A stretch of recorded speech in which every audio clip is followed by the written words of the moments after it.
Good morning, students. So we continue with the journal entries of dissolution realization account. So the remaining entries were as follows. सबसे पहले हम देखते हैं बेटा payment of liabilities in cash. When liabilities are paid in cash, so the entry which is being passed is realization to cash account. That is the payment of liabilities. लेकिन अगर liabilities जो है वो कोई पार्टनर अगर पे of करता है तो इसकी एंट्री हो जाएगी realisation account debit to partners capital account. Next part would be treatment of unrecorded assets and liabilities.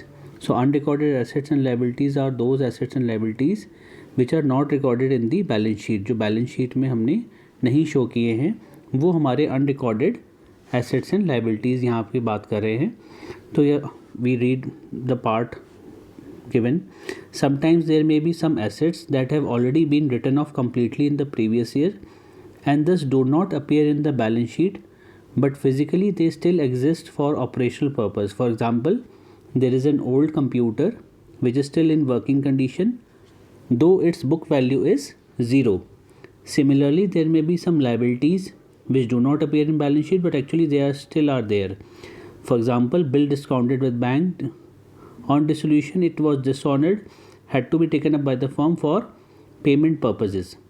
It is to be kept in mind that an unrecorded asset would never be transferred to the debit of realization account. बेटे यहाँ पे ध्यान रखेंगे आप कि unrecorded asset जब भी होगा तो उसको आप कभी भी realization account में शो नहीं करेंगे.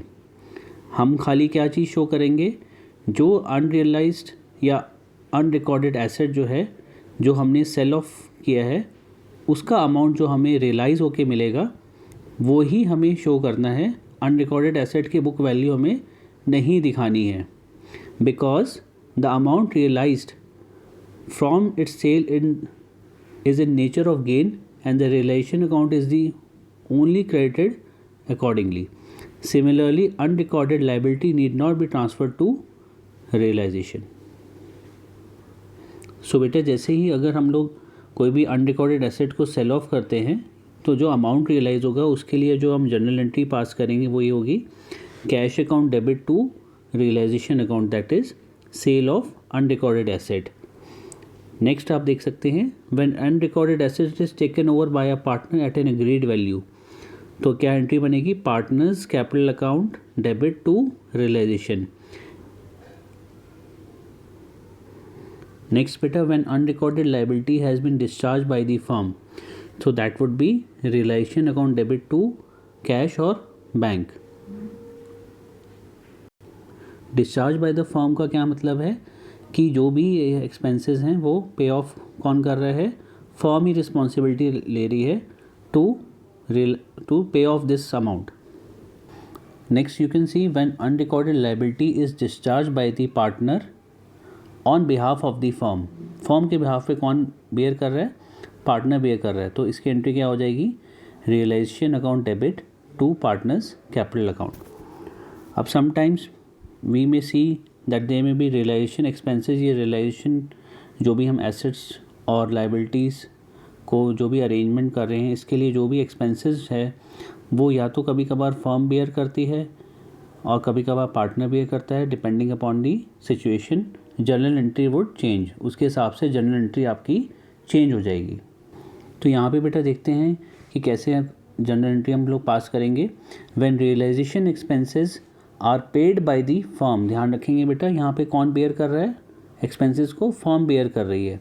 तो एंट्री क्या बनेगी यहाँ पे, realisation account debit to cash और bank account, that is payment of realisation expenses.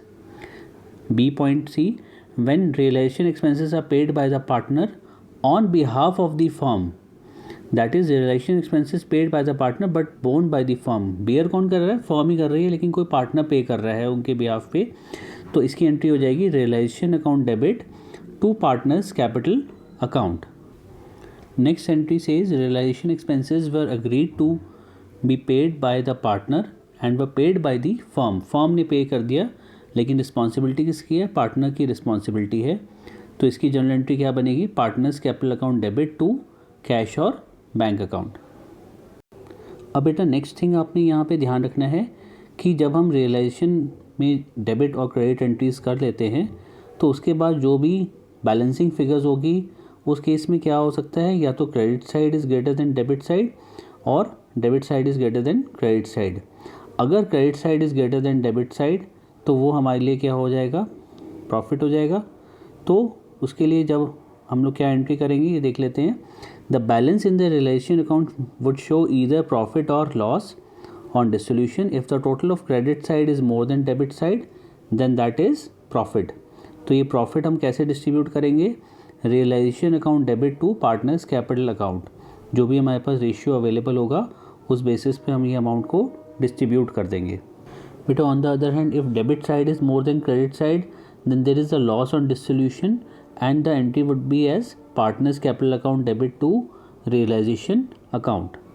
यहाँ पे बेटा आप देख पा रहे हैं format of realization account, as you can see very well ये रियलाइजेशन अकाउंट का फॉर्मेट है।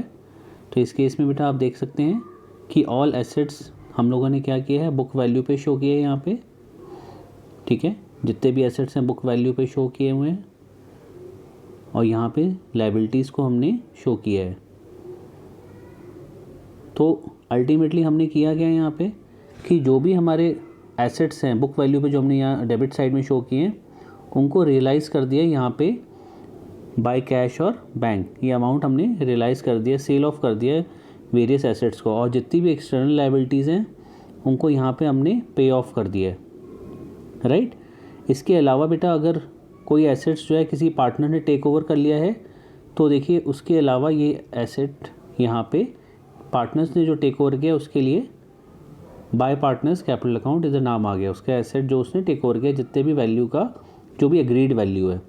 इसके अलावा अगर कोई पार्टनर ने किसी एग्रीड वैल्यू पे जो है लायबिलिटी पे ऑफ करने के लिए बात की है तो वो यहाँ पे आ गया टू पार्टनर्स कैपिटल अकाउंट। जो भी हमने रिसेंटली बात करी थी regarding expenses on realization which is borne by the firm, तो ये टू कैश या बैंक यहाँ पे आप दिखा सकते हैं।